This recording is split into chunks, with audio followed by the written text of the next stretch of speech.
Okay, Mm-hmm. here. Okay.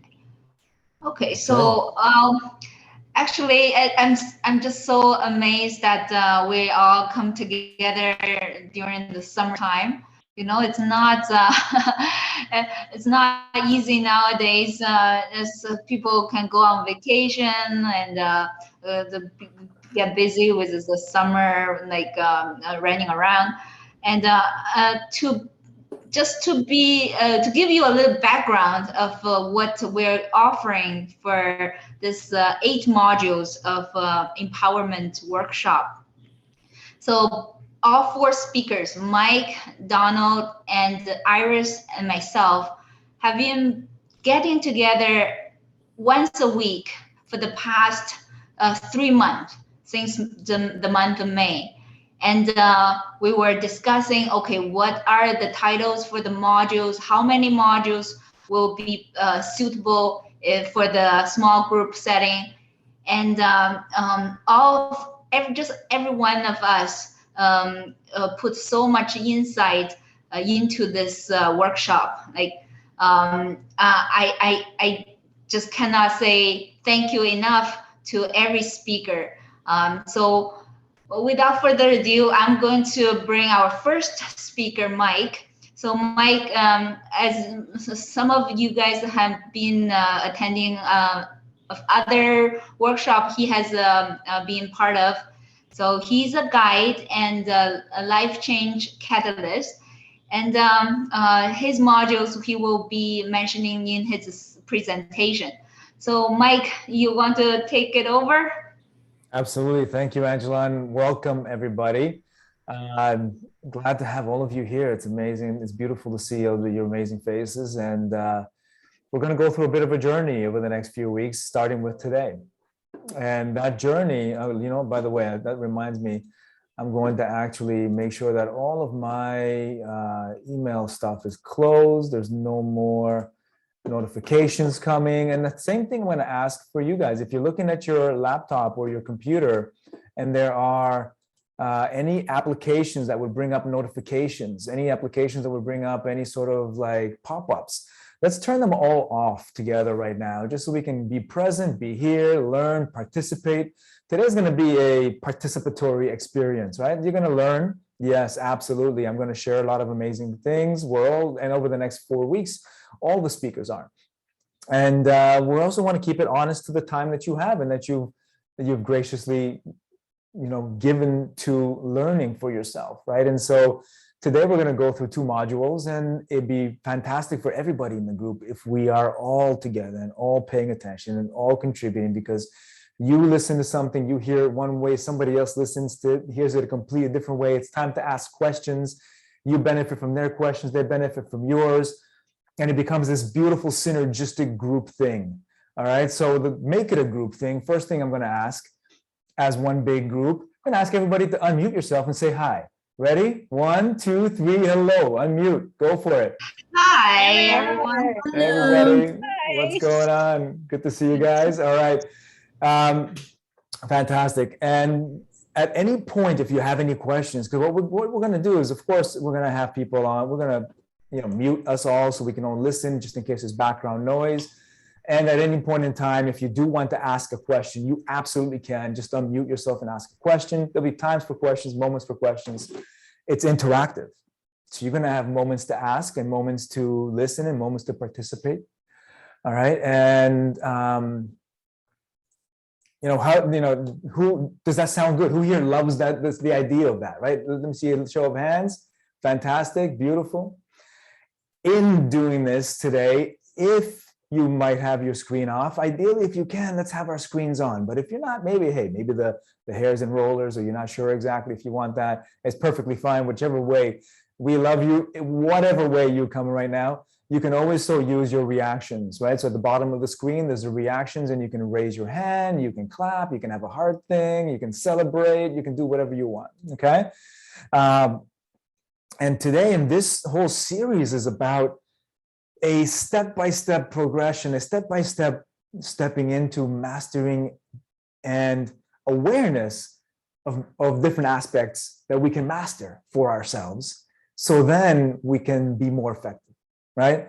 So if we can share tools with you that will help you take on life with more happiness, more joy, more openness. Does that sound good to you? Is something that you want to learn? All right. And if we can share tools and knowledge with you for you to understand what you're experiencing when you're going through stress, when you're going through tension, when you're going through negative experiences, so you know what's happening and you can do something about it. Does that sound like it's worthwhile to you? Yeah? All right, beautiful. And that's what we're going to go through today. And I'm going to start sharing my screen in just a second. And in the meantime, too, if you have anything you want to share, you can always put it in a chat box in the text. And really just allow yourself to participate. So thank you, everybody, for being here. All right, and I want to commend you all for making that time for yourself. Because yes, this is a thing, you can come in here to experience it, to see what it's all about. It's a test, and it's not a test. It's an actual live experience. There's no anything else. This is a real thing right now. And I commend you for doing that and for doing that for yourself. So I'm going to share my screen right now. We're going to get going with our presentations. All right. Oh, and by the way, just a little more housekeeping. Because of time, we're going to make sure that the first presentation should be going from about 6:30 till 7:30, roughly. And then the second one, we're going to have a bit of a break in between and then go from that till about 8:30. All right. And we're going to try to keep to that time. Stephanie, you had your hand up? I need to leave. I'm sorry. Oh, that's okay, Stephanie. Well, thank you very much for coming. You can stay as long as you want. If you need to, do you need to leave now or later? No, I need to leave. I have an appointment at 7. Okay, so stay on as long as you like, and then you can just drop off. It's okay. Yeah, I need to go now. Bye. Perfect. Thanks. Thank you, Stephanie. Bye.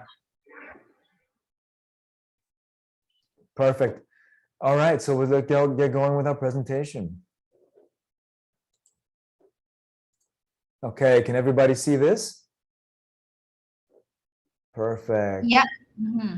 Beautiful. I'm going to get this. So first of all, welcome everybody to today. Nice, cozy home. We're all here together, right? And today, this whole series is about aspects of becoming more effective in life, okay? Becoming better at what you want to become better at. But we got to start somewhere in order for us to get to where we want to go. And today's a very powerful lesson on how to be grounded. I mentioned that we're going to learn tools today. Now, when you're experiencing stress and you're in the moment of maybe a tense conversation, what happens to you? I'd like to, for you feel free to even unmute yourself and just kind of share what happens to you in that situation. I know I get sweaty, and then my heartbeat pump faster, shorter breath. Absolutely. All of that starts happening, right? And what do? We're trying to manage. Go ahead, Stella. I find I get tight and I get closed off. My awareness tends to get less open. I'm closed off to other solutions or other ideas, and I get one track minded, and that's not effective. No, exactly, right? And there's reasons why. And today we're actually going to learn about the reasons why that happens and what to do about it. That one track mind, it's got a term to it. We'll talk about it in a bit. That one track mind, we need to somehow break out of it. If we could only break out of it, we could think a little clearer, right? So that one, there's technique. Today we're going to be talking about a technique or sharing a technique about how to break out of that one track mind. When you're in a tense conversation and it's all you can do from keeping yourself calm, there's ways to become calm. All right. So today we're going to be talking about having the grounding for a foundation of success. All right. What are we going to learn? We're going to learn how to manage stress in the moment. We're going to learn how to create space to think more clearly. Right, Stella, and everybody. We're going to know how to reset so you can move forward clean. Because what happens to us when we experience stress? After the stress, we're still kind of wired. We're still kind of tense. So what if you had a way to reset? Would that not make you more clear, more effective, more successful? Right? Enjoy the rest of your day as opposed to carry the stress with you. Right? And the tool I'm going to share with you today and the understanding I'm going to share with you today is going to help you gain more or regain your mental energy and your emotional energy. Right? Who here feels drained after having a tense situation? Right? Right? And that is emotion. That is, oh, and that is all sorts of other things happening inside. Sue, yes. Sue, did you raise your hand? Oh, sorry. No, I said who here has 10 situation. I was Oh, like, okay. me too. Yeah, thank you. No problem, no problem. For that, you can do like a thumbs up or a clap. if you're doing that. Go ahead, Stella. I sometimes, after a stressful situation, I get very emotional. Like I'll start crying and get very, very upset and very and then my breathing, and then I start noticing my breathing, and I start to regain that or recalibrate that. But I'm interested in learning more on how to do that, because I know my stress, if I have a phone call conversation and it gets very stressful afterwards, I get very emotional afterwards, and I wonder why, but Yeah, absolutely. And we'll talk about that actually today. That has to do with the three brains. And so I'll explain that today as well. Okay. One thing that's very important is that if we understand, not just have how many times have people told you to try a thing, but they never told you or helped you understand why it's important or why it works, right? It sounds good, but you never make time for it. You're like, okay, whatever, I need to move on. One of the most important things, I believe, is that if you learn why, you'll then really understand and connect with what you're learning today, right? And actually practice it. And that's part of the journey today. So today, well, you're also going to learn how to manage stress in the moment, what to do about the stress, and you're going to have a simple technique that in about 5 minutes or less, you can be more calm. Okay? Right? Some claps going on, fantastic, right? So now, one thing that I want for us to keep in mind, because when we learn things, we need something to guide our learning. All right, so we're going to go with what's called guiding questions. So things I want you to keep in the back of your mind, questions I want to keep you in the back of your mind that we're going to revisit in the end. Okay?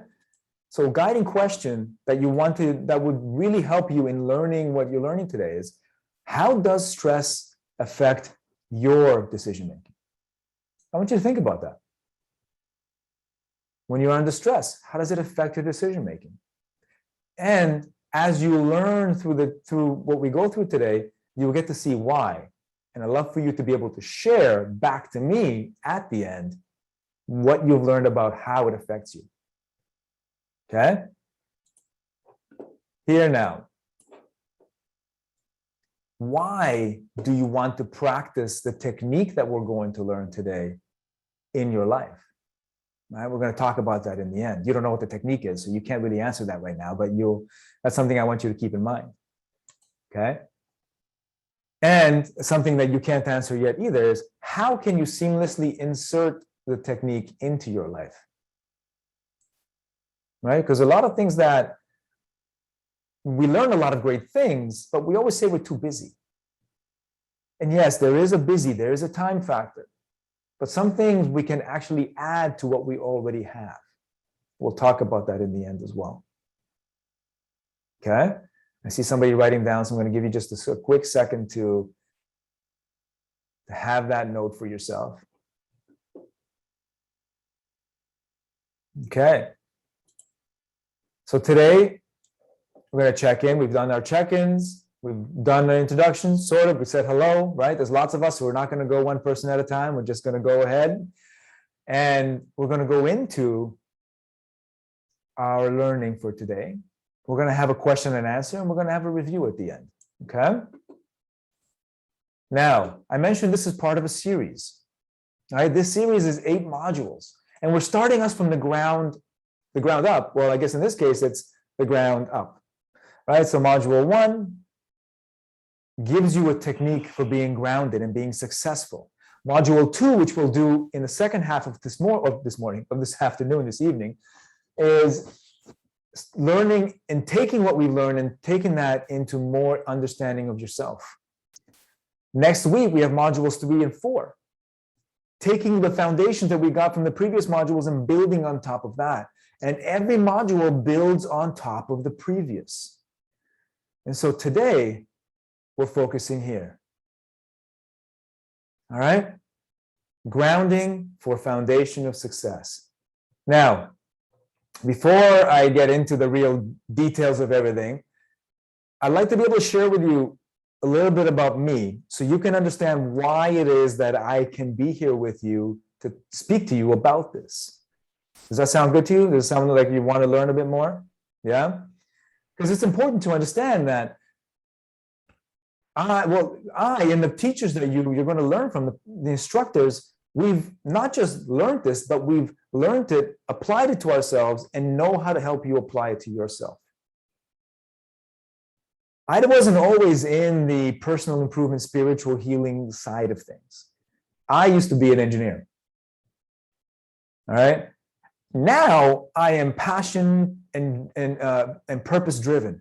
I help people clear their roadblocks and create your ideal life. I help you access your full potential. And that's a very broad term for a lot of different tools and techniques, right? And a lot of different really deep learning. And I also help you integrate all aspects of yourself so you can be a better version of yourself, right? That's a lot said that we're not going to get into the details of, but what's important is for you to understand where I started from. Because in the beginning, I was an engineer. And the interesting thing about it was I used to make fun of the spiritual and self-help people. To me, spiritual people were people that never lived a day of real life in their lives. I was the rugby player, workout engineer guy. And I thought life was fantastic. I was busy. I was focused. I was driven. I had a career I was building and going up with. I had my car, my condo, the whole thing. Relationships, traveling the world. I didn't know, though, that I had something building inside of me that was going to crash my world apart. I didn't know that because I didn't know how to work with myself, I was living life automatically thinking everything was okay. I didn't know that there was something building inside of me that eventually a dam was going to break and my ability to stay in charge of myself was going to be challenged. I actually felt like my life was going to tear itself apart. So what happened is at the peak of my career, I was quality manager in an aerospace manufacturing firm. And at the peak of my career, all my coping mechanisms, all my formulas for success, everything got torn down. Actually, I didn't get torn down, disappeared. So everything that you think about what happens, everything that you use day to day to make sure that if you're under stress, oh, you know how to react. If somebody does something, you do this. If somebody does, this happens, I react this way, right? Think about all those things inside of you that you used to be successful, all of a sudden disappearing. How would life be for you? Stella, go ahead. Do you think, I thank you for sharing that, and I appreciate your journey to that point. Do you feel that through our lives we're taught tools and techniques to meet the needs of others as opposed to ourselves? Like we need to meet a certain like our employers' needs and expectations and others' expectations, and we lose that connection with, does that meet what I need? Is that meeting my expectations of myself and my development? Absolutely. And ultimately, depending on where we are in life, it's about service to others. But first, we have to pause and serve ourselves. And so we learn tools, yes, and we're taught to be of service, but in a way where we, like you said, you lose yourself. And you don't know, but you're operating on automatic. And nobody teaches you how to actually master yourself. So then you can do more for others as well and for yourself and live the life that you want. And that's what happens. And that's what happened to me. Yes, Okay? I agree. Once you learn, once you have the foundation of self, then you can build upon the house of others and the house of love for the world. But yeah, and if the foundation is shaky or unknown, then that makes our any service to others is going to be weak and flimsy and unsatisfactory. Exactly. Exactly. And so this whole series is about us undoing that and learning how to live the life we want with our satisfaction and the satisfaction of what our purpose is and getting us started on being more effective. Okay, beautiful. Thank you, Stella. So now I didn't realize a lot of things about myself. For one, I was extroverted, but I was completely anxious underneath. I was happy externally. I was stuck internally. I was angry and drained. I had a life of giving to others and not receiving back. My worth, instead of me determining my own worth, I let what other people thought determine my worth for me. And I was successful, and yet I felt empty. And when everything broke apart inside of me, it felt like all the pieces of my life wanted to fly apart. And it was all I can do to keep the pieces together. It was exhausting me mentally, emotionally, physically. I remember being constantly angry, tired, frustrated, feeling all the hurt and all the pain from my life. And I didn't understand that I was already drowning before this happened. And now all of a sudden, I got totally brought into reality and I was drowning. And I needed to find a way to take a breath.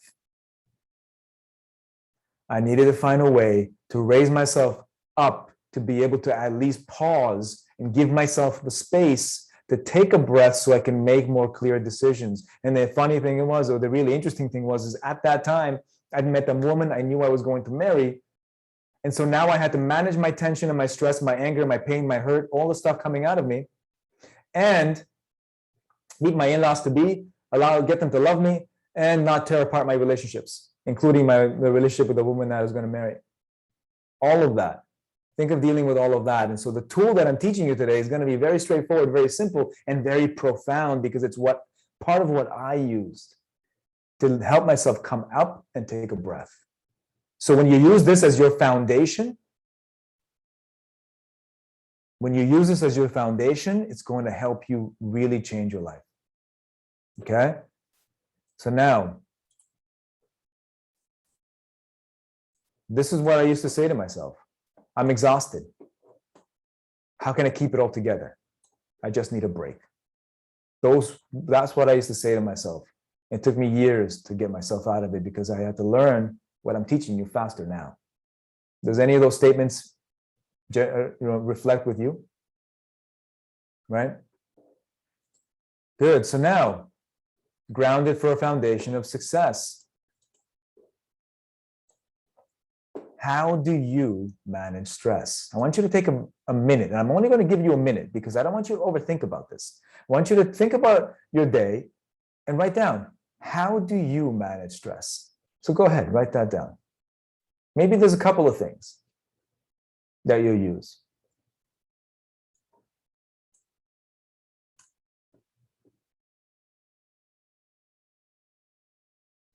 Okay, Angela, I go for a walk. Absolutely beautiful.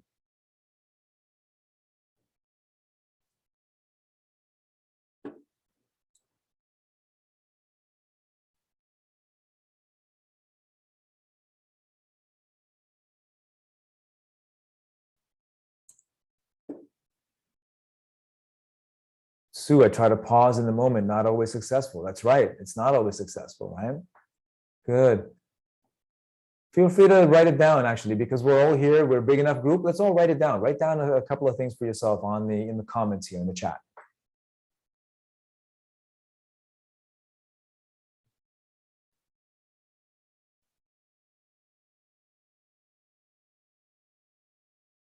Netflix or gym. I like it, Don. Fantastic.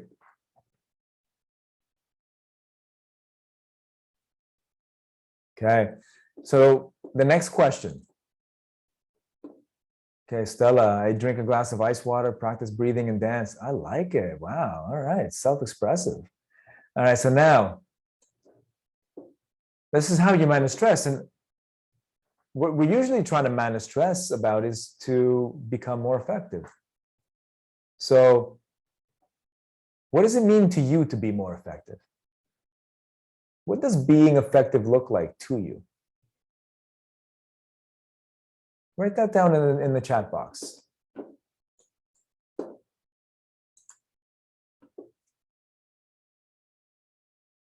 Sue says no conflict. Okay, so ways to manage so there's no conflict or less conflict.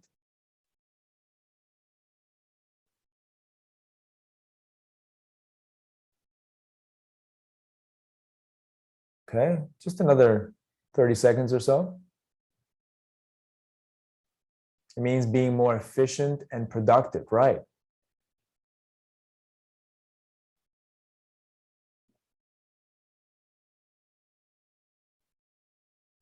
Having less mistakes. Okay, good. Right, so we're getting the answers around making less mistakes, having less conflict, right? Productivity. Being effective is to achieve the results I was hoping for, right? And so if we're in a state of stress or tension, what happens for us is that we're using more of our mental energy to manage the stress as opposed to using our mental energy to achieve, to stay clear, to be creative, right? When we're working with others and trying to reduce conflict, it's causing, if we don't know how to stay centered and grounded, it's going to affect how we can do that. And it's going to be more exhausting. Okay? This is important for us because we're going to learn why today. Right? Fantastic. Be more relaxed. Absolutely. So achieve all of that with relaxation. That's being effective. Yes. So how do we do it? And why is it so hard? If I know what I want, why can't I just do it? What is it about our reactions? Well, the tool we're going to be learning today is breath. Now, I know, Stella, you mentioned you breathe already. There's a few of us that say we take kind of deep breaths. But did anybody ever teach you how to do it properly, more effectively? Did anybody teach you why it's important? Because, yeah, we take a breath, but do we know how to do it? Because if you think about yoga as a great example that we're all used to, yoga has many different variations and many different types of breath. So which one do we use? What's going to help me? Right? And really importantly, why the breath? Why not something else?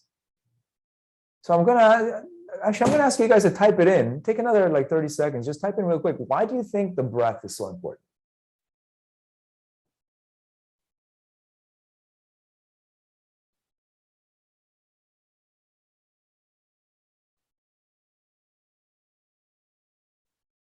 It's our life force. Okay. It doesn't really tell me why it's important, though.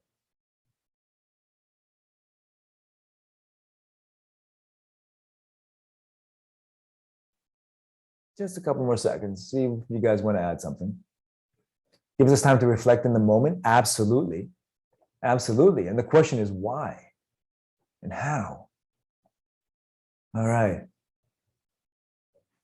So the breath gives us oxygen. Yes. And yet I already am getting oxygen. So why getting more oxygen help me? So people talk about, yeah, it increases your circulation, your more oxygen availability, yada, yada, yada. Gives me an internal clock. Oh, I like that. So something to pace yourself with. I think so. You're onto something there. All right. Who here has heard of the autonomic nervous system? Hands up if you've heard of it.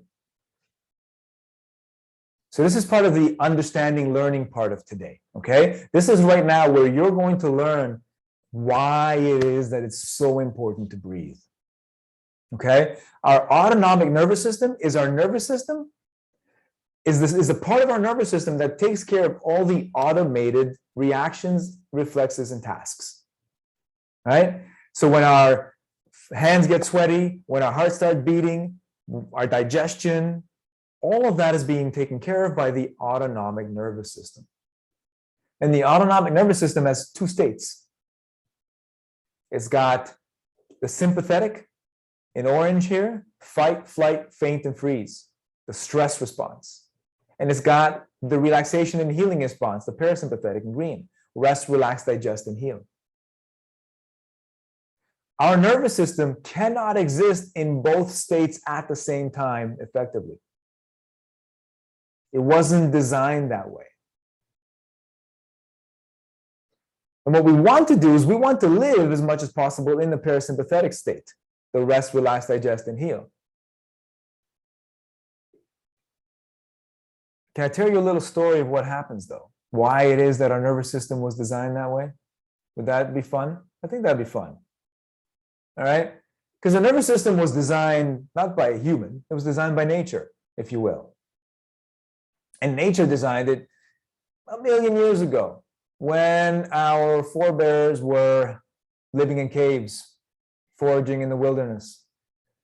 So when we lived in those days, we had very little stress. We had very distinct states. We had really, really stressed out, or relaxing, making love, having relationships, foraging, getting food. And so our nervous system was designed, we had a certain amount of energy in our body. And we'll call that the 100% energy. We have that energy in our body. And now, if there's a threat that comes to us, back in those days, the only threats we had was a wild animal going to kill us or the neighboring tribe coming to attack us. That was the only threat we had. So our nervous system developed like this. It says, okay, there's a bear coming at me.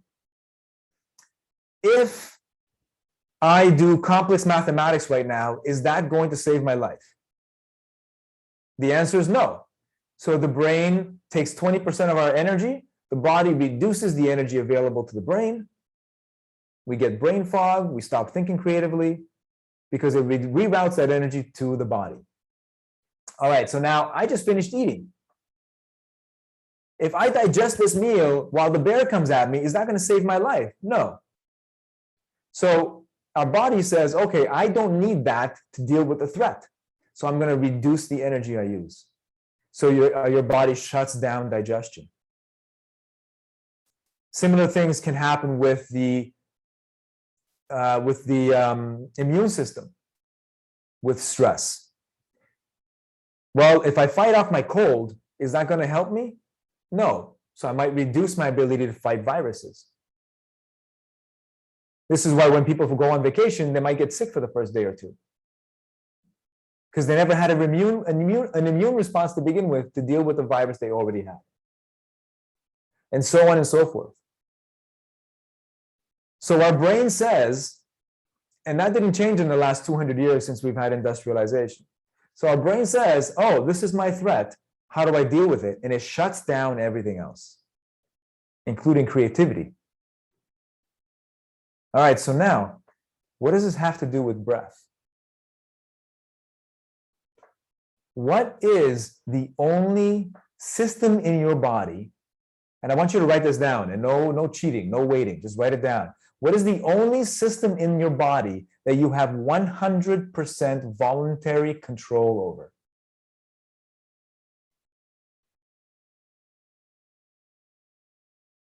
That's right. I gave away the answer. Normally I make people work for it more, but hey. Yeah, Angela got it right. And I think a lot of you probably guessed it too. The breath. Breathing is the only thing, the only part of your organ system that you see here in the middle that you have control over. And definitely you don't have control over your mind, because when you're stressed out, that's the last thing you have control over. You spend half your energy fighting your own mind. So the breath is the key that switches us from sympathetic stress response to parasympathetic relaxation and creativity. This is why breath is so important. But it's not just any breath. It's, and I want you to write this down, it's the long, smooth, full breath. The really fired up, loud breath, it doesn't work. It just causes more tension. We're going to practice this breath today, of course, because you're going to walk away with a tool. All right. So now, who here was surprised by some of that information? Who here knew it, really helped them kind of remember why? Beautiful. Good. Any questions about any of that?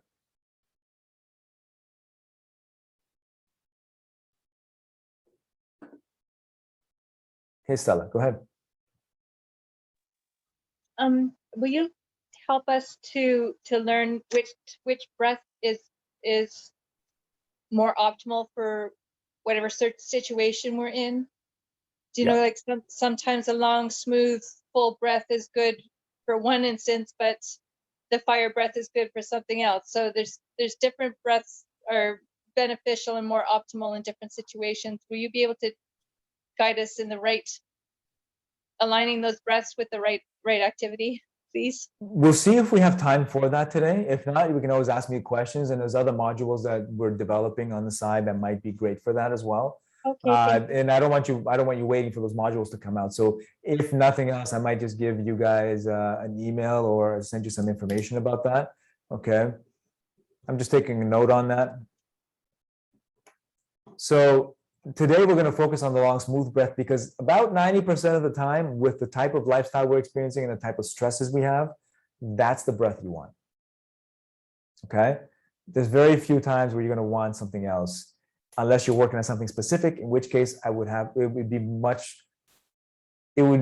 safest bet would be to learn in person or in an actual class, as opposed to trying to figure it out by yourself. Okay. And there's other reasons, because that long, smooth breath does other things for us, and I'll explain why. Okay. The long, smooth breath is actually going to be part of our abdominal breath. Today we're learning abdominal breath, by the way. And so abdominal breath not just relaxes us, but it creates circulation through our body. And I think, Stella, you've experienced this with me in the Qigong class.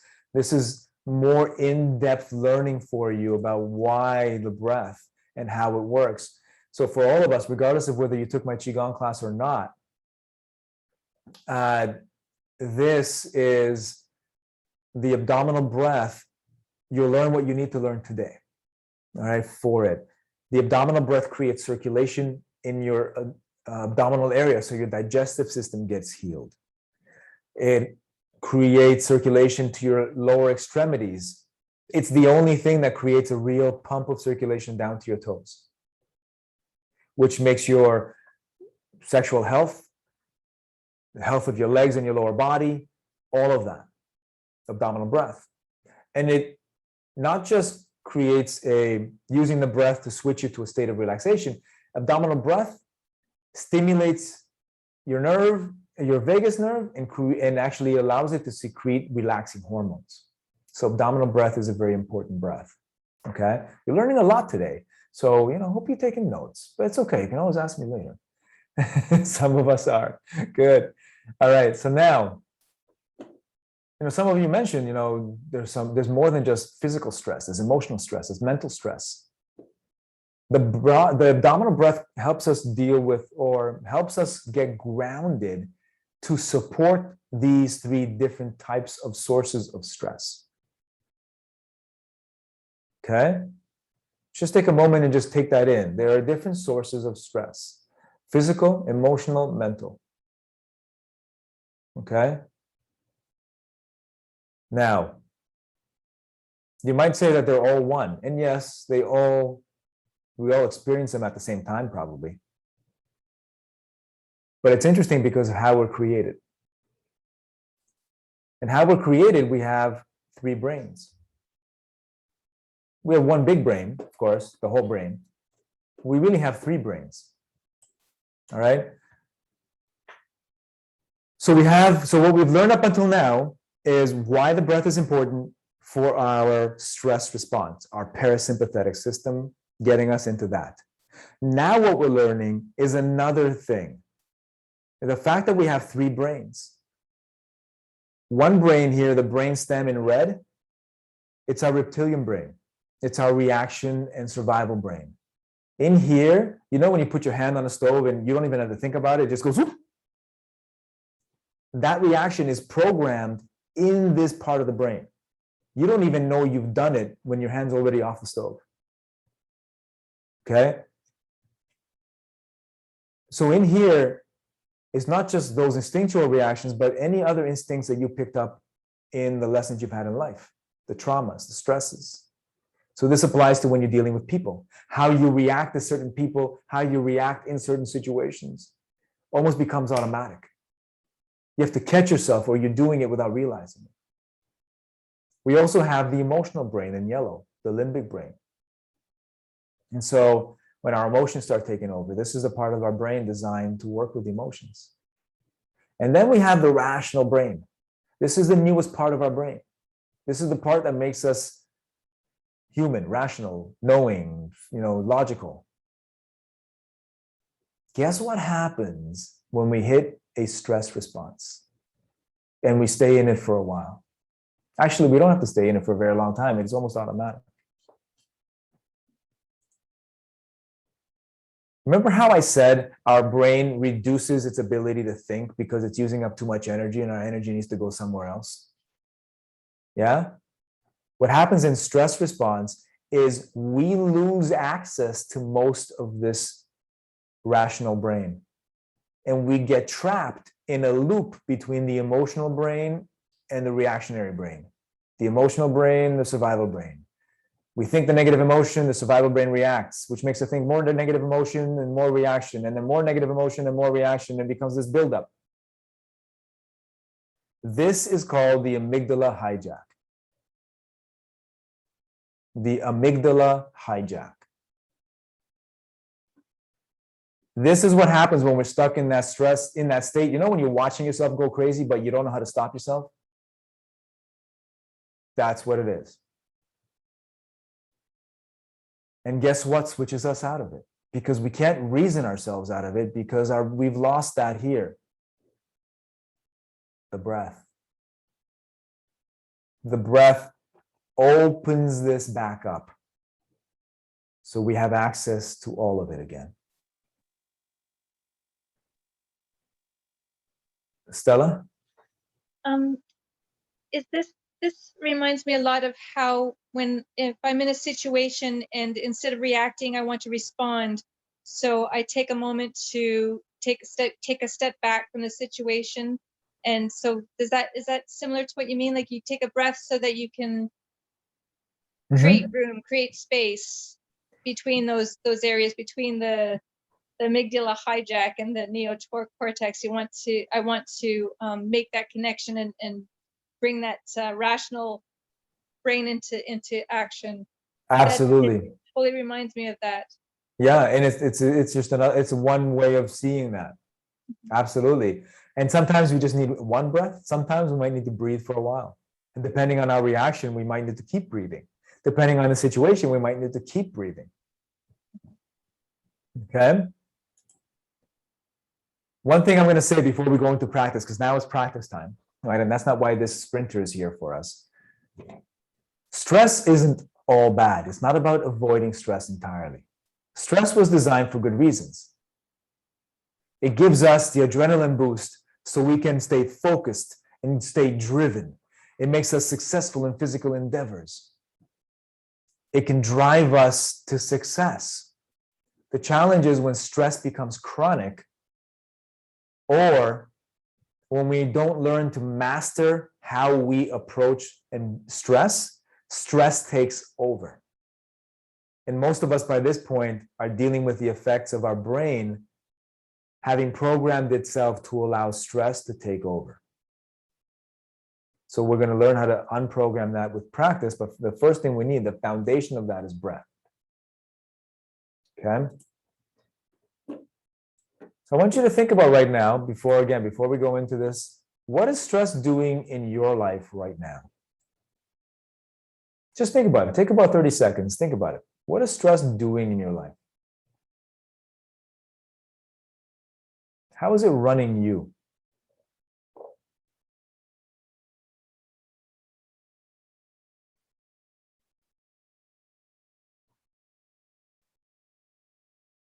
All right, just kind of think about that. Let that sink in for a moment. where could you use breath a little bit better? Not that we haven't practiced it yet, but we're going to do it in a second.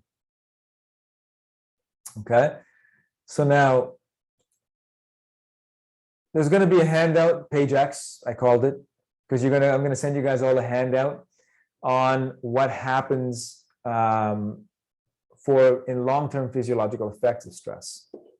This is where the autoimmune diseases happen. This is where our body starts to break down, where we have high blood pressure, right? Because stress means to increase our blood flow. But if we're constantly under stress, it creates high blood pressure. Right? Our immune system is always hyperactive. We get autoimmune disease. We get all sorts of things that start breaking down. This is the chronic diseases, most of it from stress. 70% of the doctor's visits related to stress are related to these sort of diseases are related to stress. And yeah, stress does motivate us, absolutely, when it's in the right amount and when we're under control with it. Stress motivates me. I hope not, I don't plan on waiting for it, but it motivates me when it's there. It gives me clarity. But I've learned to work with it and master that state. And that's what you're going to get the start of today. Now, ready for the practice? All right. So I'm going to unshare for a moment because I want you to be able to see me. So I'm going to pin myself. I'm going to spotlight myself here so everybody can see me. Okay. Instead of sharing my presentation, I share me. All right. So now we're going to now start practice just for a bit. Okay. And I'm going to keep us on track with time. We might go over about 2-3 minutes. Okay. But that's okay. First things first, I'm just going to ask you all to take a big, so regardless of what you're doing right now, make sure your hands are free. I'm going to invite you to take a big breath in and good. One more, breathing in. Long, smooth breath in.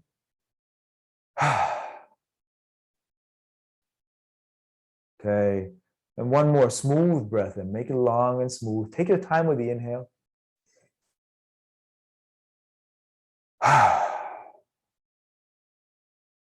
Good. Breathe it out. This is not abdominal breath, but this is something when you're really built up, you can do. The trick is the long inhale. And then you can let it out smoothly. But if you do a fast inhale, that's going to create more stress. Okay? So let's practice the smooth, long breath for a moment. Okay, I'm going to invite you to, I'm going to step back here, scooch back here so everybody can see me, right? So I'm going to invite you now, I'm going to invite you to have your hands over your lower abdomen, just palm over palm over your lower abdomen here. Okay? And here, sitting nice and comfortable. If you're lying down, this won't be as easy. So I'm going to ask you to find maybe some pillows you can put behind you to help you be more upright with your body. Okay? Doing this lying down, you won't get the movement. When you're sitting up, it's different. Okay? So now, without the abdomen coming into play, just breathe naturally. And I want you to take your outer hand and put it on your chest. I'm going to invite you now to feel which hand, as you breathe naturally, which hand moves more? What part of your body is moving more? Chest. Chest. Yeah, a lot of us might have the chest moving more. Yeah. Good. Just for some awareness. Okay, let's lower our hand back down and put our hand over our lower abdomen. Now, abdominal breath, we can go into much more detail. We're going to go through exactly what you need today. And if you want to learn more, we can set up a class for that. So an abdominal breath now, before we do the breath, I'm going to invite you to learn how to breathe the right way first. So first of all, our breath is going to be in and out through the nose only. Okay? So I invite you to do that if you can. If you have a congested nose, you can use the mouth, but be soft with it. So as you inhale in and out through the nose, I'm going to invite you to make that breath smooth and long, in and smooth out. And I make it like a baby's breath. You know how babies breathe, their abdomen moves and it looks so soft. And they're also very quiet when they breathe. So I'm going to invite you to breathe in the way that is comfortable to you, but so quiet that if somebody was to be sitting beside you with their eyes closed, they would have no idea you were breathing. That's how quiet I want you to breathe. Of course, meet yourself where you are, be comfortable with it. And now, as you inhale, I'm going to invite you to allow your stomach to open outward, to push outward gently.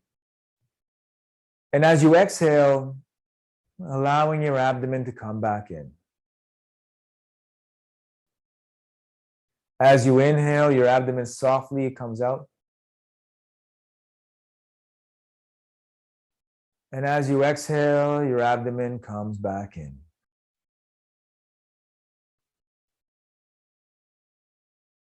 Nice and soft. And as you inhale, your abdomen comes out. You can almost feel your hands getting gently pushed out. And as you exhale, you feel your hands coming back in because your abdomen's coming back in. And as you breathe in, you can also breathe in, send that breath into your feet, like you're inhaling and allowing the breath to flow down to your feet. And as you exhale, you just let the breath relax, your abdomen comes back in.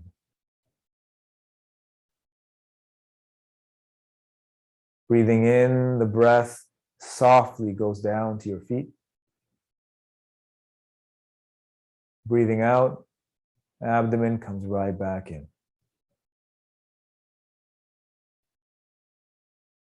Just a few more, breathing in.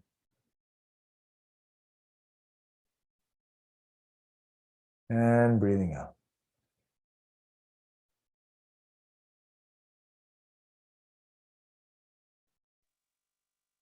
And breathing in.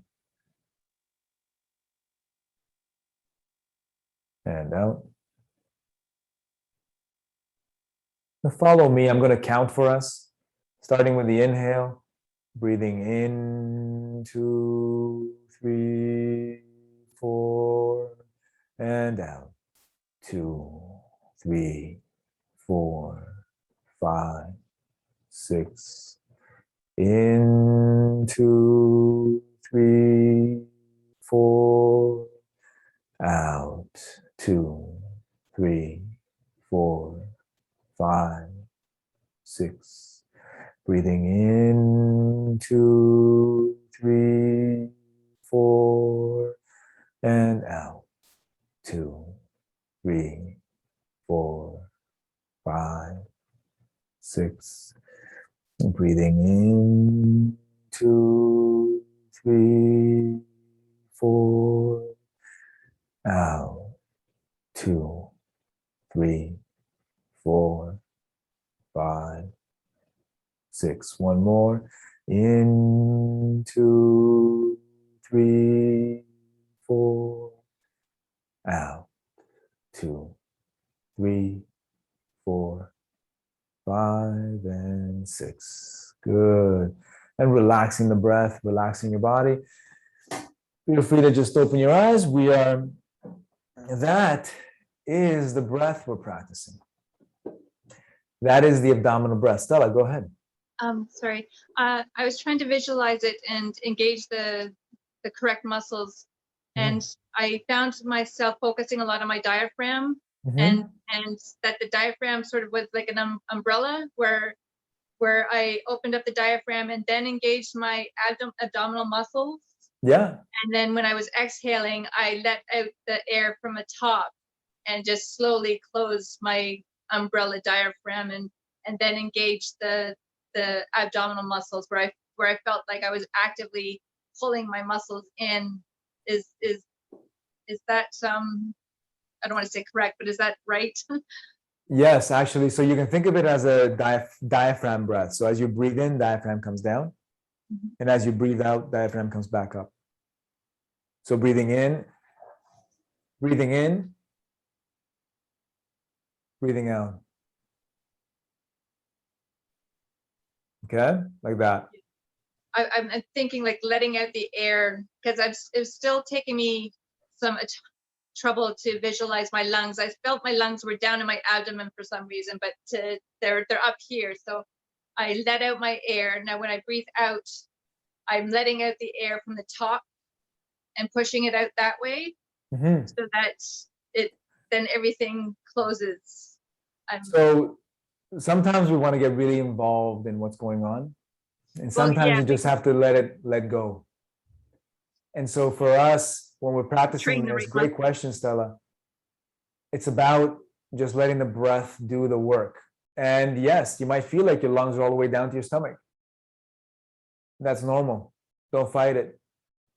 Okay. When we overthink it, it actually takes away, it actually causes that stress again. So what the breath is doing for us is it's helping us come out of the head and come into the body. Okay. So yes, you can think of it as breathing in, like the little dome, like so you're breathing in, you're filling your lungs, diaphragm comes down, and then as you exhale, you release. Diaphragm comes back up. Does that make sense, Stella? Yes, if I turn the umbrella upside down, it does. Perfect. There you go. Good. Fantastic. So we're just a little bit over time, and I mentioned we're gonna go a little bit over time. We're gonna practice this one more time because we're almost done. We're gonna practice it one more time, and in practicing that, allow yourself to either work with your abdomen or with the diaphragm. Okay, and really just allow the breath to take over. Okay, maybe you're still kind of working out the muscles. That's okay. If you feel like you're still working the muscles, it's perfectly fine. Let that be the case. The more you practice this, the more it takes over. Okay, so let's practice it one more time. Okay, keeping our hands over our lower abdomen. Closing our eyes because it always helps in the beginning. But if you'd like, you can keep your eyes open just fine. And now, breathing in, allowing the abdomen to come out, letting that diaphragm come down. And as you breathe out, abdomen comes back in, diaphragm comes back up. Breathing in, smooth and long. And breathing out, smooth and relaxed. Inhaling and exhale.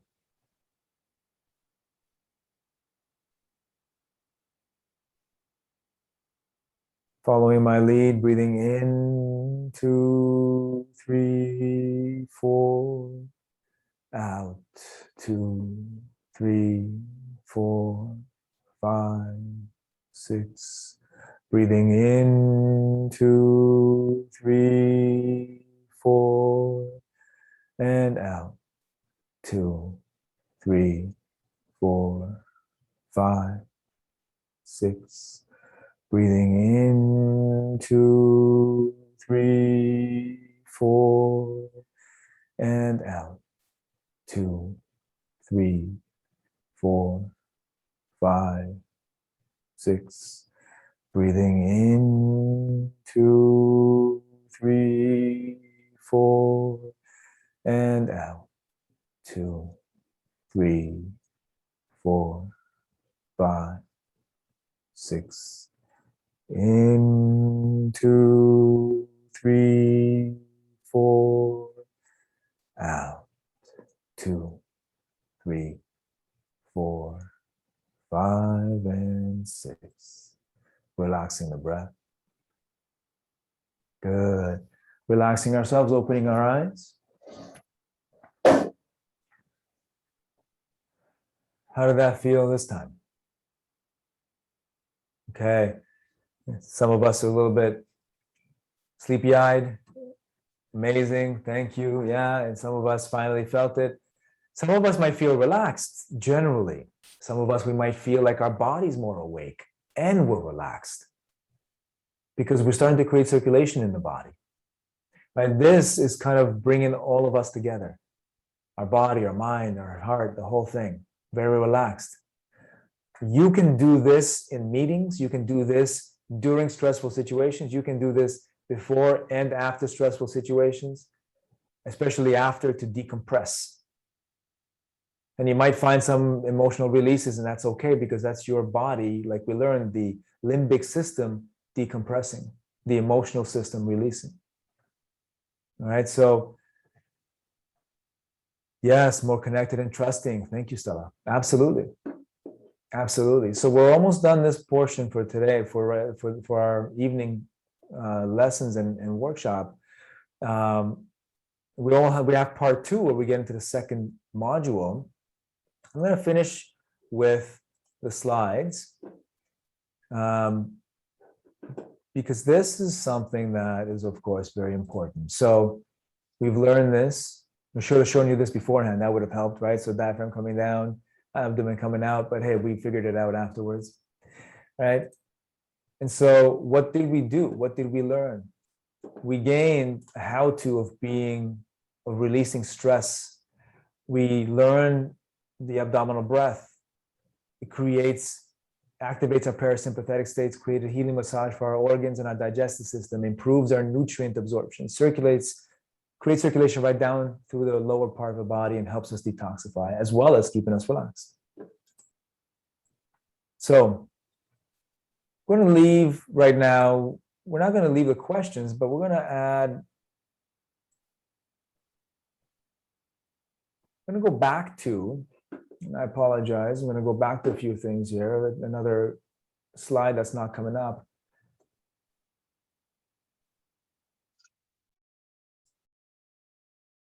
What are guiding questions? So we thought about, how does stress affect your decision making? But now that you've learned what the practice is and you've practiced it, why do you want to practice this in your life? Did it help you find a reason? And how can you insert this into your life? Do you need to do something special to insert this practice into your life? Maybe, maybe not. Maybe you've realized you can do this in your meetings without anybody knowing. Maybe you realize you can do this while cooking food without anybody knowing. You can do this after stressful situations before you go back to your family or friends so you can decompress. You can do this at night while you're watching TV. You can do this while you're reading a book. There is a million ways you can easily make this part of your day. Now, do you see, you've learned why, you've experienced it a little bit, and what it can do for you.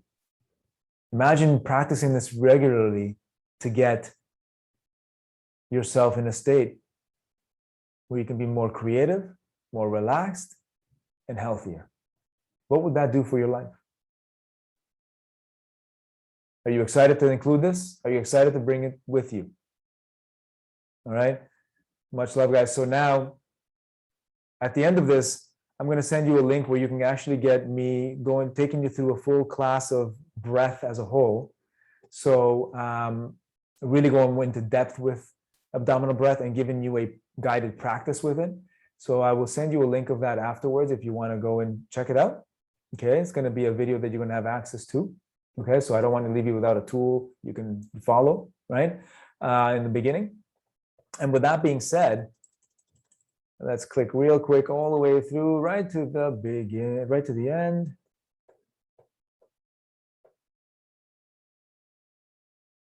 Practice and observe. And right now, we're going to take a break. Because we're a little tight on time, we're doing these back to back, we're going to take a 7-minute break. Not a 5, not a 10, but a 7. All right, so we're going to come back at 7:47. All right, so see everybody back here. Do your thing, washroom break, get some water, and we're going to start our second module. See you in a bit.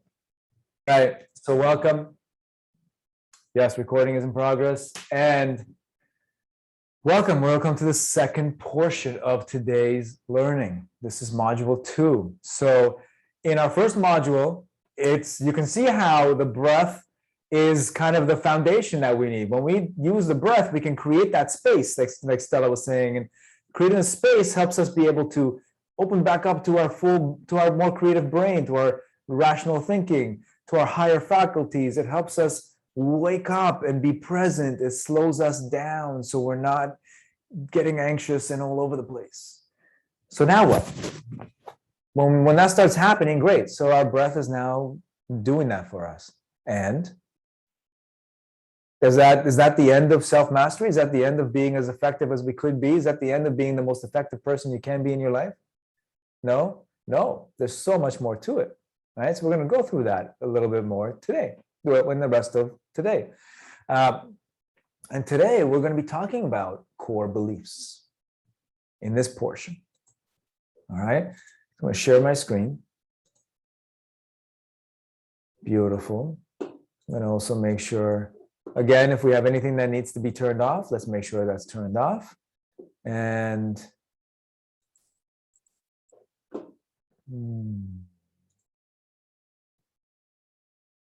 I got one slide up here. Good. All right. Sounds perfect. Let me just make sure that I have that. Fantastic. Now, relationship building is our second module, starting from within. Why starting from within? Because when you figure out what's pulling your strings inside of you, then you can master how you build relationships outside of you. We always learn to build relationships with other people outside of us. But that puts us at a disadvantage in life. Because what's happening inside of us dictates how we can create relationships outside of us. And what's happening inside of us dictates whether or not we can make healthy relationships with people around us. So in the next modules, we're going to be talking about, you're going to expand into that. Today, you've learned how to create space with the breath. And now you're going to say, okay, now that I've created space, what's happening inside of me? All right. So now, building relationship starting within. Today, you're going to learn, what are your reactions in different work scenarios? What gets the better of you? We talked a bit about that in a previous module. How would you want to be able to react? Where does all of this come from? So if you're not reacting the way you want to react, where's it all coming from?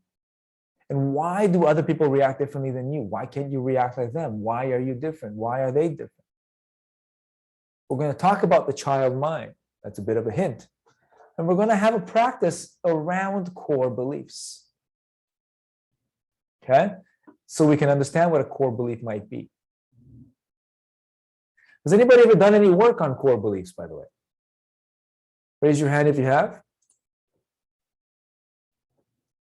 Stella is saying, if we build a strong relationship with ourselves, is like the keystone for a strong relationship. Yeah, it is. Absolutely. I love it. Well said, Stella. The keystone to strong relationships outside of you is a strong relationship inside of you with yourself. So our guiding questions. What is a core belief? Things I want you to keep in mind as you're learning today. What is a core belief? Why doesn't everyone have the same core beliefs? And how are these core beliefs affecting you in your life? All right. So today, of course, this is a little different. Our flow is going to be different. We're going to cover everything we need to cover in different timing, and yet you get the point. This is part of the bigger series, right? When we start module 2 right now, learning our starting to work within, we can then go into module 3 and 4 with more confidence and more clarity, where we start to work with people outside of ourselves. All right, so this is our start today, right now. You've heard me talk about myself. I don't need to do it again, right? all of these things that existed. But here's the other angle that I didn't mention last time, because it's important that you hear this part.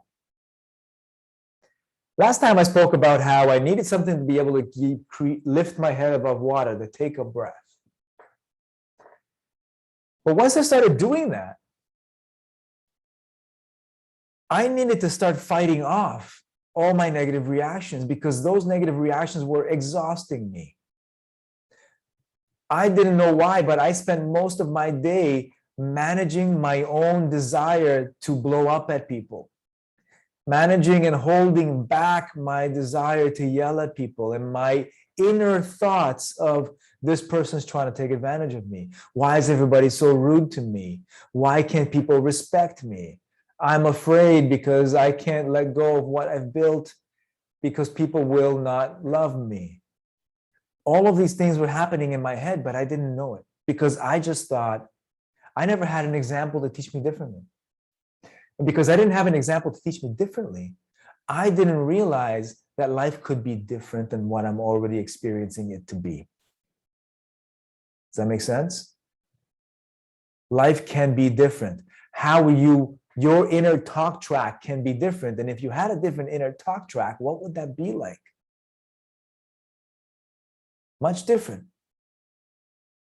So we're going to talk about that. This is why, people in a restaurant, here's a good example I like to use. People in a restaurant, and there's a baby crying loudly, just loudly. You can get about 3 major types of reactions. One reaction, somebody's angry. Get this baby to stop. Where's its parents? Don't they have respect? Another reaction type is, oh my God, I want to take care of the kid. They get very parental, very maternal, paternal. And another reaction, somebody's like, whatever, somebody will take care of it, moving on. Right? A lot of that is one stimulus, 3 completely different responses. And a lot of that is because of our talk tracks and what we believe is inside. Right? Or when somebody has said something and we took it as an insult, and when we spoke to them later on in our lives, or maybe a few days later, we realized that that's not at all what they meant, and they meant something completely different. That initial taking it in as an insult, that's your inner talk track telling you, oh, this is part of my belief. This person said that, and therefore that's what they meant, and this is bad. Okay, so when we learn to identify core beliefs, we learn to identify the fact that we're not receiving information cleanly, and that there's a filter getting in the way of us being able to be effective in our scenario. Does that make sense? Yeah? All right, beautiful. This is what I was saying to myself because of my talk track. Why can't I stop reacting like this? Why do I make these assumptions about people? This pattern has to end. I just don't know how.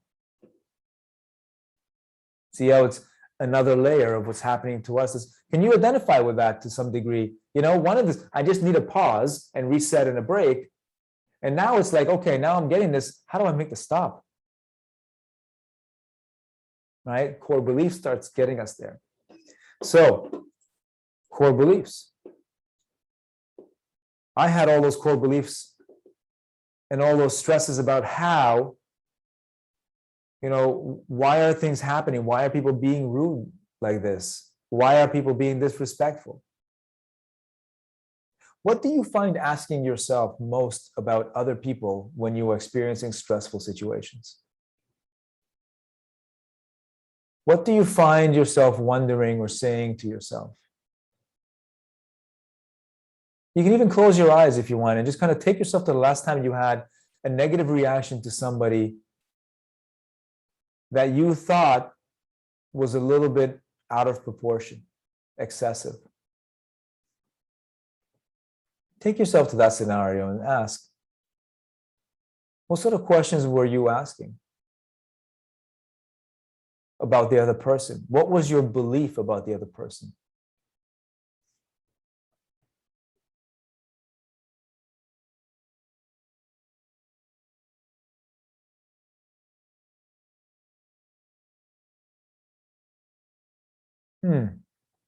Feel free to write it down maybe, or type it in if you have anything. Why are people so selfish?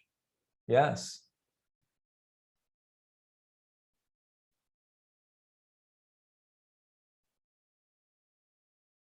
Why are they so mean? Are they judging me? Yes, absolutely. And think about it. What was it doing to you? What was those questions or that talk track doing to you in that moment? How was it causing you to behave?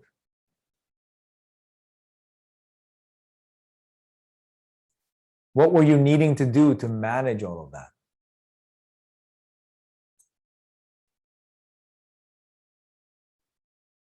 Write it down if you'd like. You became angry and discouraged. You would depersonalize them, right? So then all of a sudden you're dealing with somebody that's not human anymore. So the humanity leaves the whole interaction. You know, we can all assume, make assumptions about what happens there for us, right? Discouraged and feeling down. Yeah.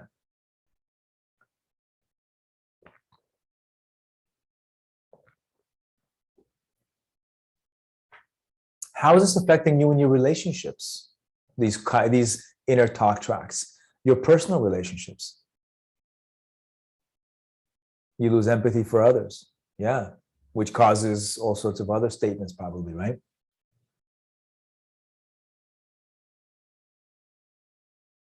There's isolation. When we lose empathy, we lose connection to the world. We become isolated as well. We feel isolated maybe because we feel picked on, isolated by others, singled out, losing trust. Yeah. Yeah, not trusting. And, you know, so with those talk tracks happening, when we're in intimate relationships or friendships or partnerships of some sort, think about how much differently they can be if we had a different talk track, or if we didn't have that popping up, influencing how we perceive the situation. How many more opportunities or solutions could we find if we thought, hey, there's a better way?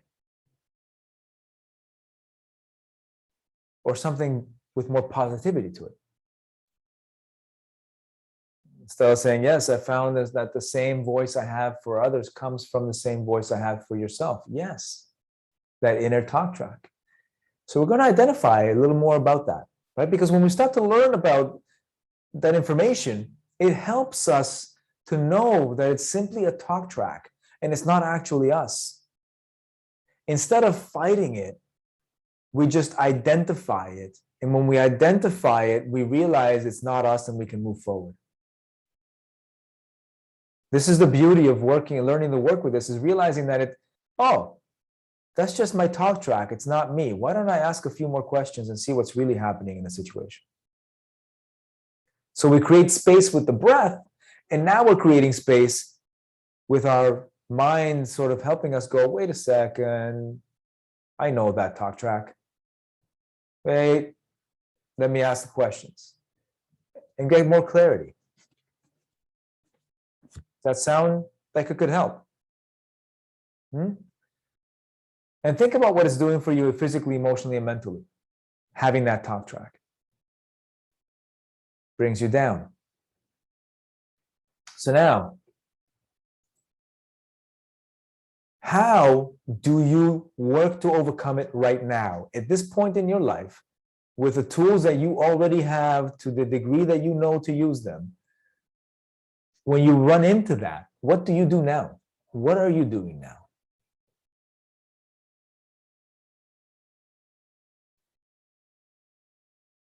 I'd like to hear from you on that one. What are you doing now about it?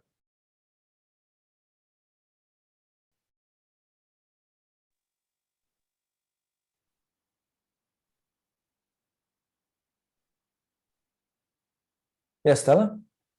I've tried to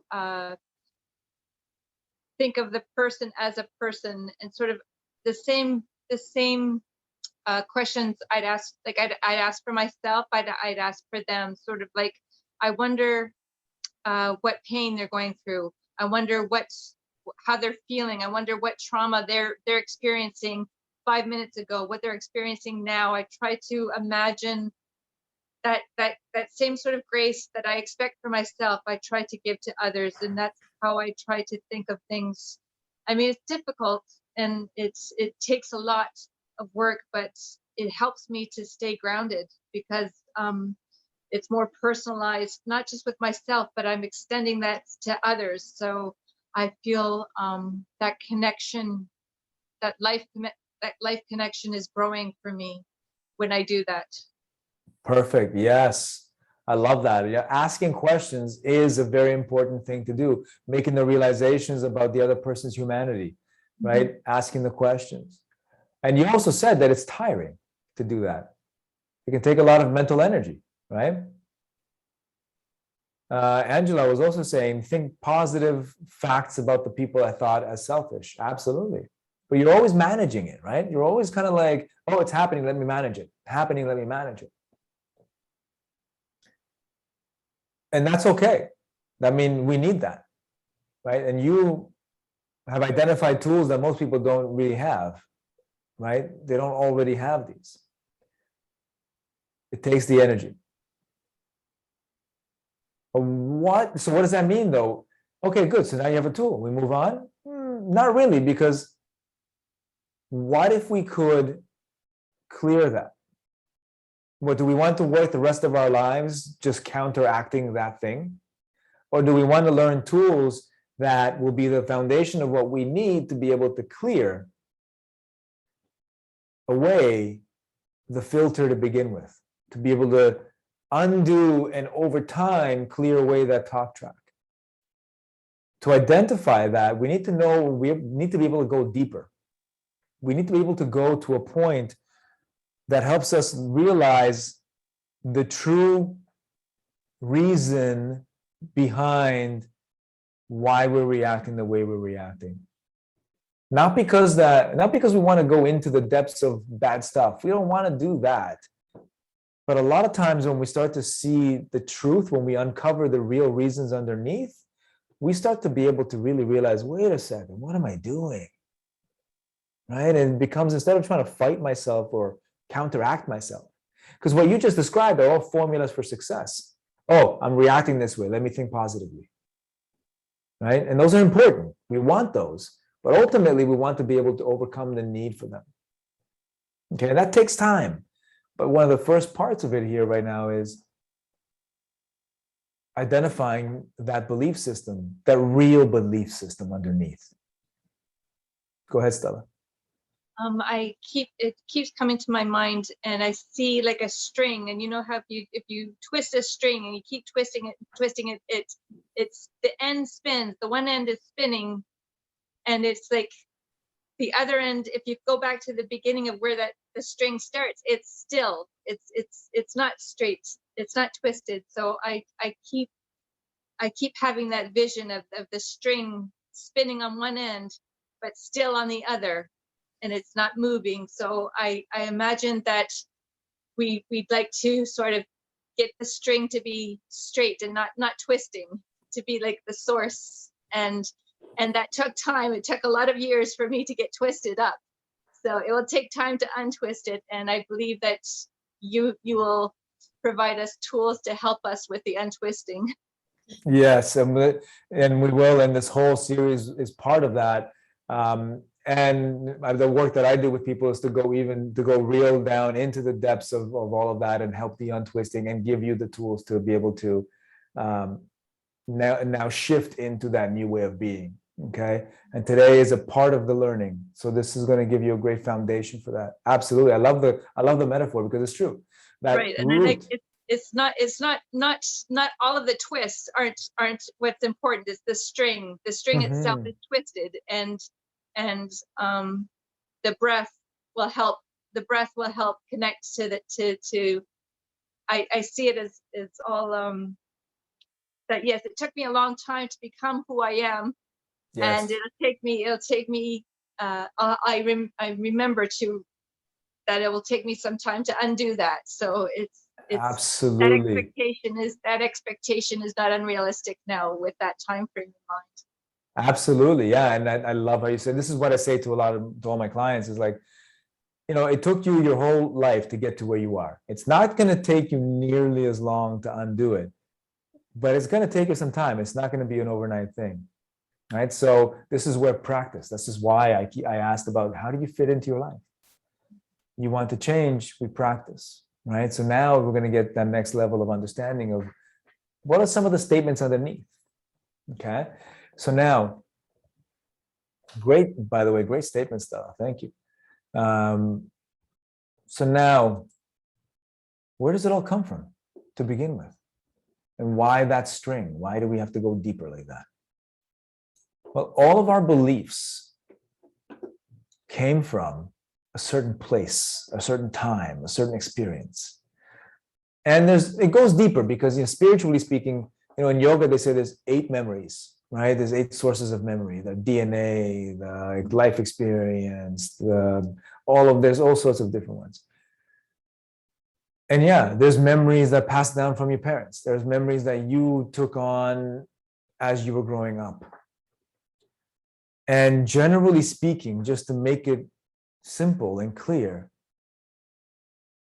our lives, from the moment we are being conceived in the womb to about the age of 7 or 8, we are totally and absolutely programmable by everything. And what happens to us and what we take in, the lessons, the fears, the aversions, the statements of, wow, I don't really want to be like that, all of that becomes the foundation that the adult mind is built on top of. So our adult mind, even though we're adults and we can think rationally, is like, I shouldn't be thinking this way. Why am I thinking this way? I should be thinking differently. It doesn't help us very much because what we become disconnected from is the child mind underneath that is pulling all our strings. Because when those traumas happen, even if they were something just as simple as, somebody taking our lollipop away when we were 3, if we registered it as a trauma, at that time, it felt just as big and as real as if something was to happen to you now as an adult. And so that reality is what baked into our subconscious. So I like to put these pictures up because they really kind of paint a great understanding, right? The one on the left here, the house, we're building this fancy, beautiful home as an adult mind on top of this home that has never really been built properly beneath it, and that's the child mind. Over here on the bottom right, we're making this beautiful wall, beautiful stones, but look at all the gaps because we haven't really paid attention to the foundation. And in the middle here, right, all of the stories that our adult mind is reading and working on is based on the child. All right. Now, today we're not going to go into inner child work. This is not what today is all about. It is about, though, understanding that the questions that we ask actually lead us to a bigger question. And that bigger question is the core belief. I'm not good enough. I'm not loved. I'm not this. I'm not that. And what's interesting is sorry, I clicked that by accident.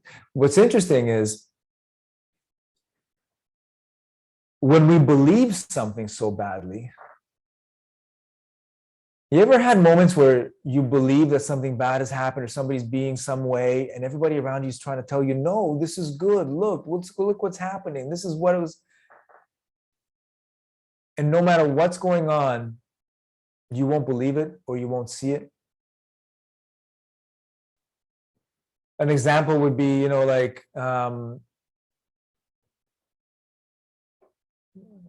so one example is your core belief might be no one likes me. And so what happens is you forget about the fact that you were invited to your coworker's birthday party. You forget about the fact that customers always love you and talk positively about you. You forget about the fact that your friends are calling in when you're sick. It's happening, but you're not registering it. But when something happens that supports your core belief, you receive that. Oh, Your favorite person forgot to call you on your birthday. No one loves me. My friend didn't answer the phone. No one loves me. It might be that they're busy and maybe there's something going on their end, but no one loves me. Right? The cashier at the grocery store was unfriendly. Maybe the cashier was having a rough day, but man, no one loves me. See, that's an example. No one loves me. So your core belief, you accept things that reinforce your core belief, and you reject the rest of the time when things are happening that will tell you, hey, your core belief is a bunch of BS. Right? And so there's also situations where you modify what happens. So no one loves me is a good example where now all of a sudden somebody asks you out on a date. But instead of saying, oh, someone asked me out on a date, this person loves me, I'm an amazing person. You say, oh, someone asked me out on a date, but it's because they're being pitiful to me. Because in reality, no one loves me. You see how you modify it? Right? And this is just an example, right? So you either accept what reinforces it, you modify what happens to fit the core belief, which is not what you want, and you reject the rest of life that's telling you that your core belief is a bunch of BS and you're an awesome person. So it's important to identify core beliefs so you can understand that situation. When are you actually not paying attention to the bigger picture of what's happening? And do you see how when you start to let go and identify the core belief and let go of it and recognize it, maybe not let go of it yet, but recognize it to begin with, that in doing that, you're able to start stopping the talk track and to start choosing a new talk track. Yes. Does that, it seems a lot like how I try to, like, you know, how you'll find what you're looking for. You see what you're looking for. You'll hear what you're listening for, that kind of message. And I've tried to incorporate that into myself. So now when I go outside, I look for beauty because I see more beauty. I look for smiling faces and I see more smiling faces. I look for kindness. I find more kindness. And I've tried, and I've done it the other way. You know, I've been upset. So I'm saying, okay, well, I'm just going to be grumpy and I'll just be difficult. And all I find is difficult things. And it's really significant how much your perspective changes everything. Yes. And Yes. I like how that integrates with what you're telling us is how we can change, well, like how our core beliefs are what we built on for so long, and I guess this is a small way of me trying to change my core belief. It's sort of changing, seeing goodness instead of badness. Absolutely, and that's a great way to do it, right? And this is the affirmation practices. This is another reason why they're happening. This is why they're so powerful and so needed. And sometimes that might be all you need. And over time, you rewrite your core belief. What might also be the case is that now you start to see the rest of life, which is great, and yet you still have a core belief that you need to work on.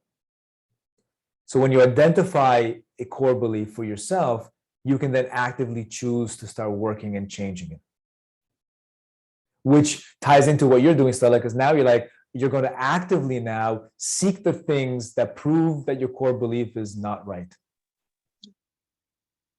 There's still like that underlying what's the, it's like that, the fallacy, the fallacy, that the fallacy belief where I'm not good enough, you know. Yes. So no, nothing good will happen because I'm not, and I know I'm not good enough, so why should I try to pretend? But I resist that as well. I try to resist that. Yeah, and this is going to be part of the learning process, and you're doing the right things, right? And yeah, there's going to be that, resistance. With your will, you are choosing a better way, and now you're getting the tools to be able to say, okay, so yes, I'm looking for the good things, and yet I know there's something still not yet resolved with the things that need to be resolved, and that's the truth of it. And that's good that you recognize that, and that's why I said, yeah, look for the good things, and now let's resolve what is inside that has not been addressed yet. Okay, so fantastic. Yeah, that's exactly it, Stella. Beautiful. Thank you for sharing that. So now, how would you like to be? So you have some of those statements that some of you shared, about your thoughts, you know, uh, were some of the questions here that you said, are they judging me? Why are they so mean? Right? You get angry or discouraged. You're asking, why are people so selfish? I want you to close your eyes and just take about 30 seconds and think about, how do you want to react instead?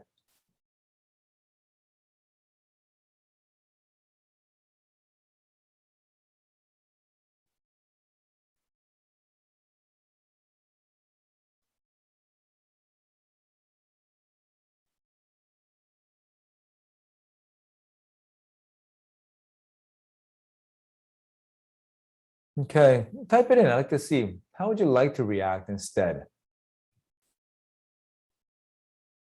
Stay curious, yeah.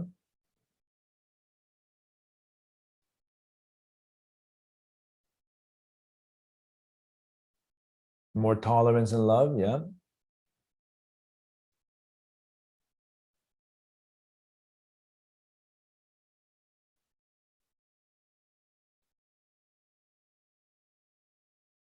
Respond instead of react. Good. Because choosing how we want to react is very important, because it takes us from somewhere. Compassionate, forgiving. Yes. Write it down, and we are writing it down. So it's very important that we will know how we want to be instead. So now we're going to go through and actually, okay, so Don, stay present instead of being upset. Absolutely. Compassionate, forgiving nature. Yeah. We're going to go a little deeper. We're going to go and do a little exercise on core beliefs. All right. So I'm going to ask you to have your pen and paper or pencil and paper or whatever your note-taking devices might be. And I want you to close your eyes for a moment. And I want you to pick a scenario where you were kind of overreacting. Maybe it's a recent scenario. It's got to be a scenario, though. So it can't be something general. It's got to be an actual scenario, situation. Okay, close your eyes, let that come up. Usually it's the first thought that comes up, and that's the one. Okay. So now I want you to write down, what was your thought? What were you thinking in that? It was a negative outcome, perhaps, or something going on that you believe was negative. What was your thought about yourself?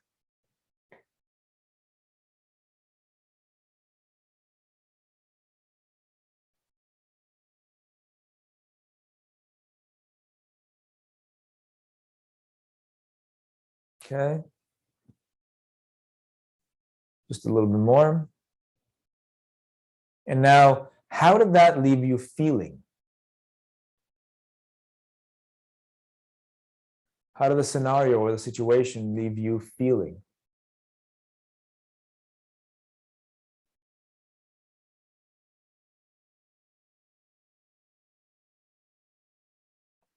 And what did you do about it? Or what did you do following that?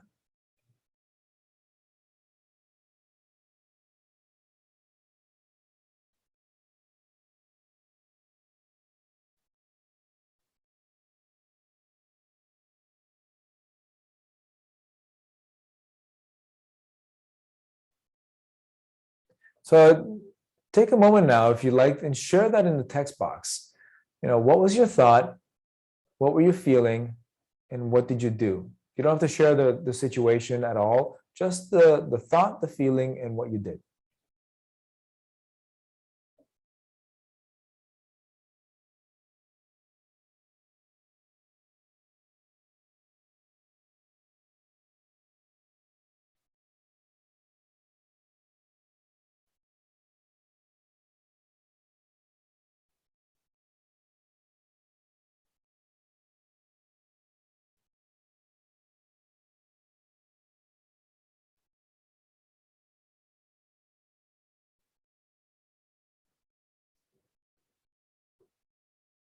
Okay, so Don, I'm stupid, therefore I am rejected, so I run away from others. Okay.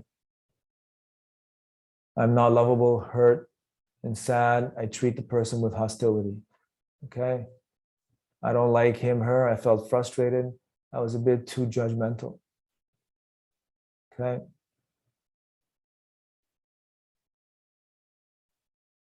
So now, and because we're doing this as a group, it's not going to be, necessarily, because right now I'm going to put up another piece, another slide, another statement. I'm going to ask for you to identify which core belief you think applied to you. First, we're going to do another one first, but I'm going to ask you to determine which core belief do you think applied to you. And as a group, within the time that we have, we're not going to go into a lot of detail. And it may not be, we're not looking for perfection, just an interested exploration right now. Okay? I invite you now, we're going to go for a second scenario.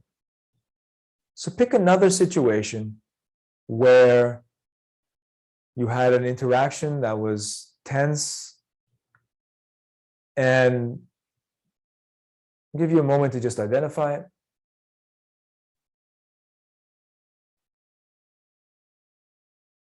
You can close your eyes if it helps you do that. We're going to go through the same questions on that. So just a moment, and we'll go through the same questions.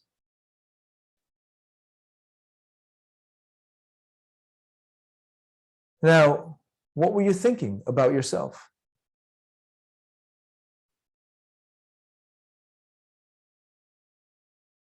Or about the other person?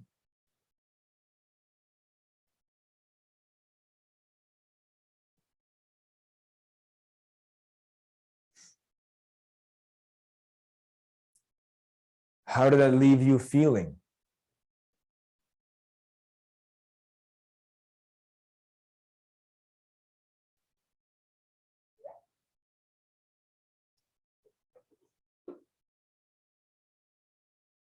And what did you do? What was your action or inaction?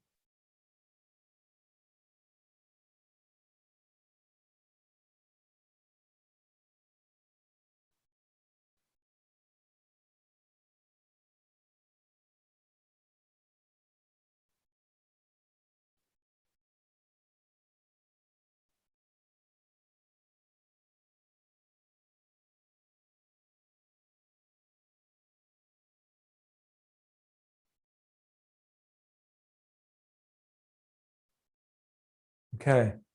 You don't have to share that. Just take a moment, right? And see. And this doesn't make you are a great person by just identifying these things for yourself. You're a great human being. This is not about you deciding, oh my God, look how horrible I am. No, you're an amazing human being that's doing a lot of great things. Okay. Whether you consider them to be small or big, doesn't matter. The point is right now, you're learning a way to identify what's happening deeper. Because when we ask the questions at the surface, yeah, that's good. But when we really see what's actually making us tick, we can actually do something about it. Okay? And that's what you're learning today. So, all of those questions that you were asking, or the thoughts that you had, they're not core beliefs, but they are thoughts that reveal aspects of your core. So, they are thoughts that kind of betray your core belief. They start giving it away the more you look at it. And how you react gives that away. Right? And so here is the list of possible core beliefs. I want you to take a look at the two scenarios that you just worked through right now, that you presented yourself, and identify which one of these, only one, which one of these apply most to you based on the scenarios.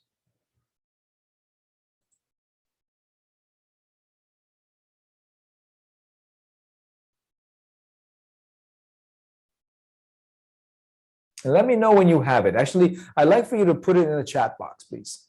I want to make sure everybody's got one. And if you don't have one, if you're having a hard time deciding, let me know. But first, take the 30 seconds now and identify the one that you think fits those scenarios.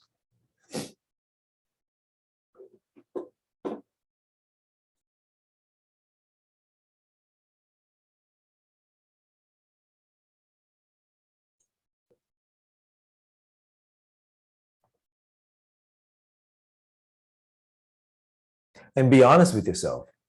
Honestly, guys, the first thought, or the first one where you get drawn to quickest, that aha moment, is probably the truth.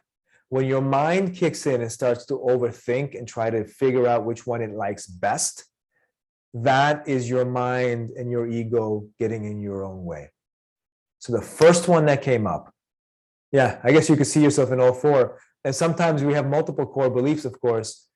But right now, choose the one that's most accurate, and not thinking with the head, but the one that your heart says, yeah, that's the one. Okay, so we've got worthless, unlovable, I'm worthless, I am weak. Okay, perfect. So first of all, it's okay that you had that come up. What's the first thing that came? Well, maybe not the first thing, but for some of us, what might come up after we have this realization is your brain telling us, no, I don't agree. You try to fight it. Who had a little bit of that? Maybe I kind of have. That's how my mind works. I try to fight it. Yep. It's okay to identify this, but it doesn't mean you have to live in it. Because now what you do, remember how I said you have a filter, right? Where it accepts what you believe and it rejects the things that would be positive, but you don't believe. Now what I want you to do in your regular life is I want you to look for evidence that this belief that you wrote is wrong. So now that you have this core belief identified, I want you to spend your awareness in your week between now and next week, when we have the next modules where Don will be giving you more things to practice. I want you to spend this time looking for the evidence and accepting that you are strong, that you are loved, that you are priceless, that you are worth everything, that regardless of what the world is, it's actually got a lot there to help you. So I want you to write this down, not just hear me say it. I want you to write down what is the opposite of your core belief, and I want you to spend the week looking for evidence of that. Proving to yourself that your core belief is wrong.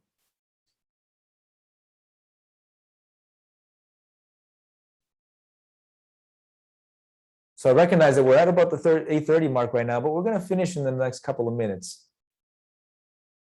Here's something that might come up where you try to do that.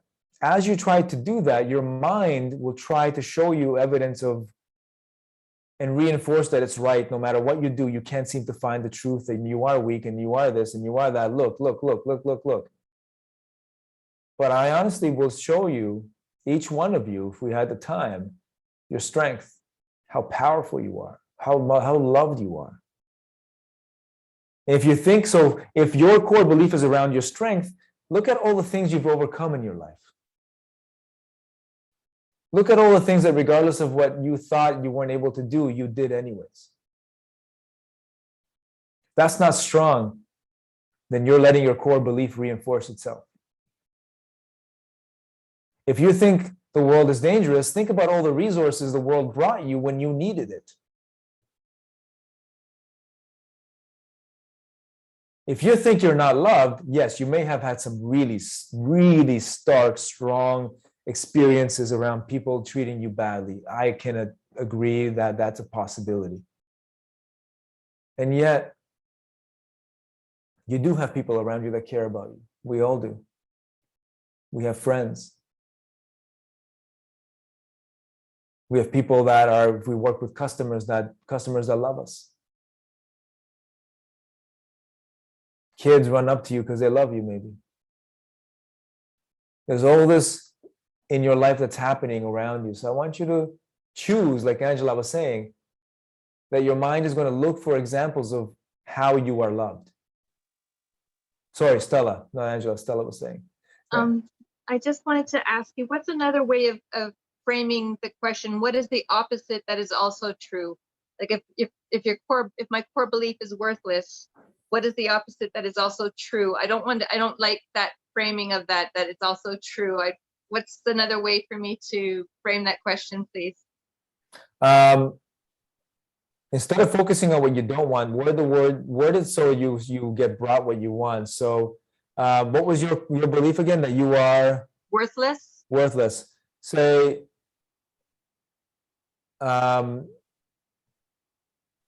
just repeat, just that I have value,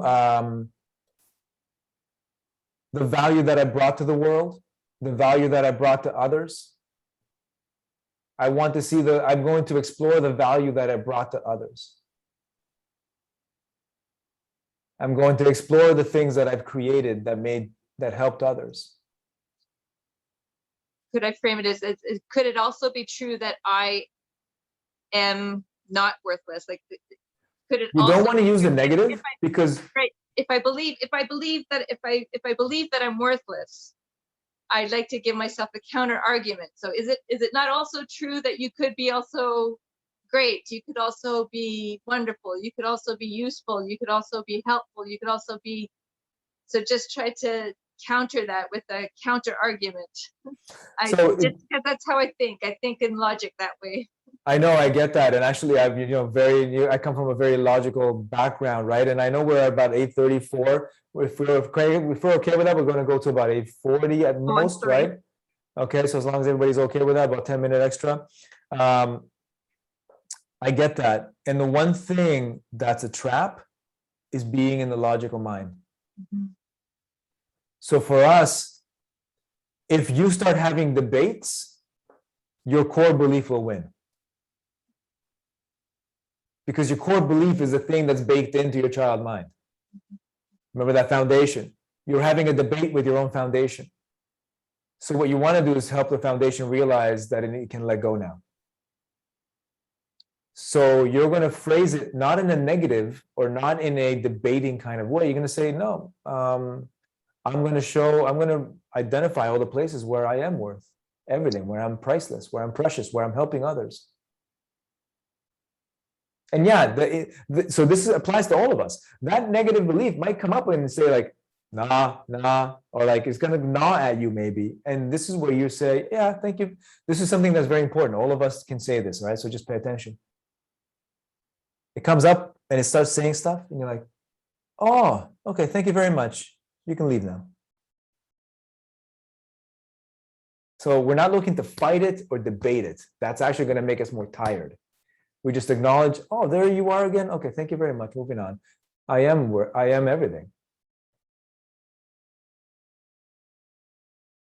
Where you are priceless to some people that you are supporting in their lives. Okay. And what's another one? Yeah. And that lovable, same idea. Okay. So this is your homework, everyone. Is everybody good with that? Any questions right now? Any questions? No? Okay. So what did we gain? Well, remember our guiding questions. What is a core belief? Does everybody understand what a core belief now is? Who here is still not sure? It's okay if you're not sure. It's intelligent to ask questions. All right. What is one of your core beliefs? That was one of our questions, and we identified one. How is it affecting your life? How is this core belief getting in the way of your happiness and joy in your life?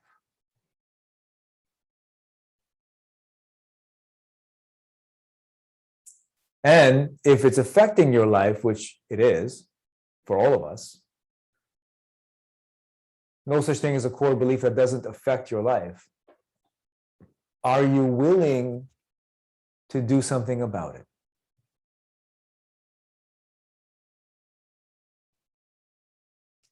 So this is important. Are you willing to do something about it? Nobody else can do for you what is needed for you to heal yourself.